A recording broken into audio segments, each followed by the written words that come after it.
যুক্তরাষ্ট্রের জ্যাকসন হাইটসের মান্নান সুপারমার্কেটের দ্বিতীয় তলায় সেফ মহলে বেবি নাজনীনের মায়ের মৃত্যুতে দোয়া মাহফিল ও ঈদ পুনর্মিলনী অনুষ্ঠান অনুষ্ঠিত হয়েছে।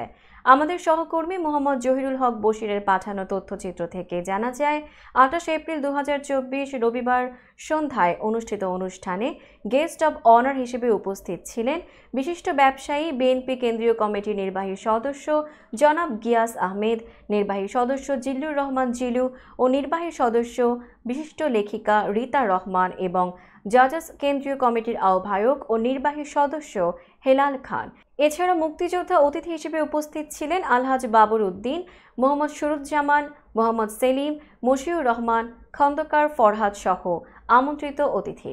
আরও উপস্থিত ছিলেন অঙ্গ ও সহযোগী সংগঠনের নেতৃবৃন্দ জনাব আমিনুল ইসলাম স্বপন, জনাব ইমরান শাহ রন, সৈয়দা মাহমুদা শিরিন, রেজওয়ানা রাজ্জাক সেতু, শাহাদাত হোসেন রাজু, কাজী শাখাওয়াত হোসেন আজম, সদস্য সচিব গিয়াস উদ্দিন, যুগ্ম সদস্য সচিব মাজহারুল ইসলাম মিরন, যুগ্ম আহ্বায়ক জসিমউদ্দিন ভূঁইয়া এবং অনুষ্ঠানের আহ্বায়ক ও সভাপতি হিসেবে দায়িত্ব পালন করেন জনাব আলহাজ সোলাইমান ভূঁইয়া। জনপ্রিয় কণ্ঠশিল্পী ও বিএনপির কেন্দ্রীয় কমিটির সহ আন্তর্জাতিক সম্পাদক বেবি নাজনীন অত্যন্ত জোরালো ও দিক নির্দেশনামূলক বক্তব্য রাখেন। অনুষ্ঠানটি দুটি পর্বে ভাগ করা হয়। প্রথম পর্বে খালেদা জিয়ার মুক্তি ও কণ্ঠশিল্পী বেবি নাজনীনের মায়ের মৃত্যুতে মিলাদ এবং দোয়া মাহফিল হয়।